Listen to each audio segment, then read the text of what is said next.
Okay, hey, this is Mark coming to you from Baker's 20 Acres. Today's the 16th of July, 2017, and I think on these homestead videos from now on, I'm just gonna, in the description, I'm just gonna write the date and then a little bit about what it's about, you know, if they need to be cataloged in or whatever. And I think my staff does a little bit of manipulating with them too, and that's fine. But it is the 16th, and it's a Sunday. You can see it's overcast today, and it's supposed to be like this all day. And I don't mind that because we've had a lot of rain lately at night, which is really good, and we've been able to get a lot of things done. But this will allow it to soak and stay and not just evaporate off. So this is good. You always need a break once in a while. Sunday, not a lot of things going on. I use Sundays a lot to come out and do a feeding, but then stand around with the animals for a little while and just make some observations. You know, look at fences, make sure water's working okay, all that stuff. Things are looking good here.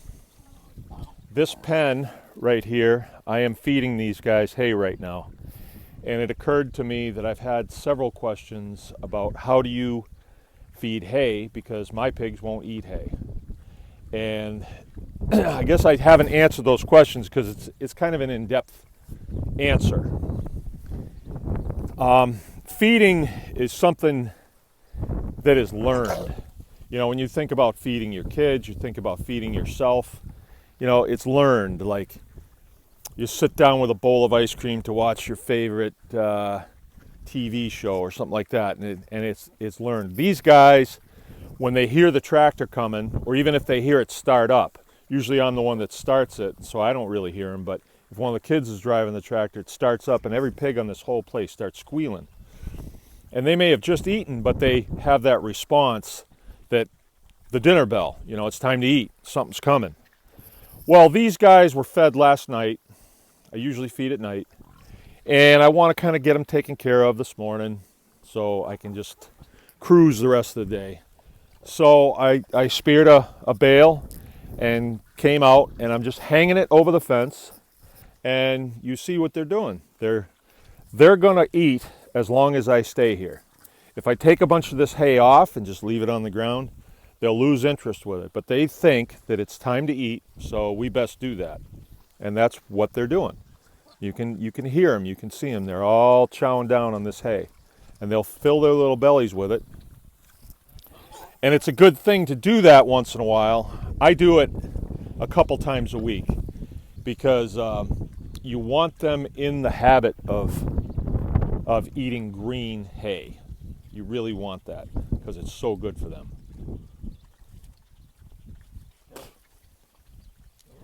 But what I guess I'm getting at, you can't just come out here and drop a bale of hay and hope that they're just going to eat, because they won't. They'll play in it, they'll root around in it, they'll look for something, and then when the tractor starts up, they'll run right away from it and wait to see what you're bringing them. But then they'll, you know, as you do this process of bringing hay over to them, leaving it there with the tractor running, they compete for the food that you've brought them. They get used to it.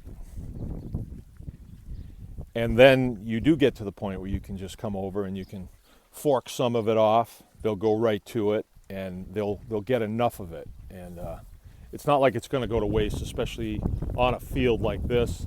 And what I mean by this is a produce field that I'm going to be taking these guys off this week, and I have another field to put them on that's really, really thick with stuff that I planted. But I did this because all those manures that are out there, I really wanted those. And I fed, I don't know, I think 5 or 6 bales of hay out here, and then we bedded with at least that many bales of straw.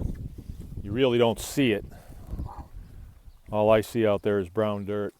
But then when I turn that down, I'll give it a week, I'll turn it again, and then I'll get something planted on it. And that will really blossom by, end of August, beginning of September, will really start to come on, and then I'll be able to put a group back on here, and it's probably my small group over there will come over here.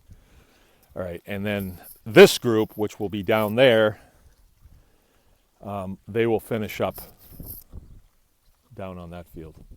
It's kind of a circular rotation here, but I have quite a few of them on the place right now. Right now I have kind of a surplus of small pigs. If people want them, you can contact me on that, personal message me, and we can make arrangements to get them now. We do a lot of correspondence with people who are homesteaders and what they call preppers. If you don't know what that is, they used to call them survivalists, but they're people that like to be self-sufficient in the event of a power outage or things like that. As far as I know, we've never had a power outage that's lasted for a year, but it could happen. And securing food is what you need to do to be able to stay alive. So a pig is a good thing. Like I said, they can eat just about anything. I don't know of anything that makes them sick. We've heard peach pits, we've heard cherry pits, but I've never really had that many peach pits or cherry pits to feed them to find out. And I don't think I will. But feeding hay, feeding weeds, it all works with these guys. They will eat it all. If you look around a place like this where I have a lot of fences, at the root of the fences there's a lot of weeds. So we never don't have things to do for people that want to come and spend time with us and want to work. So we'll set them there with a pair of gloves and a wheelbarrow, and they can just weed, and then those weeds go right to the pigs and they love them. I've got fields. I've got a field over there with 3 sows on it, and they're getting ready to farrow. It's so thick with weeds that you can't even see them in there, but the weeds have come up around them and they don't seem to be interested in them. But then there's another pen that's adjacent to it that's bare. So I will swap those two at some point, and the pigs that I put in with this abundance of weeds will go crazy for it, and they'll take it down to nothing. So there is a little bit of psychology when it comes to feeding pigs and getting the most out of your land. Now remember, it's not just a take process. When these pigs eat this stuff, they give back, right? They do a little tillage, they urinate, they manure, and it's all good stuff. So, okay, that's my thing for today. It's Mark from Baker's Green Acres. Remember, anyone can farm.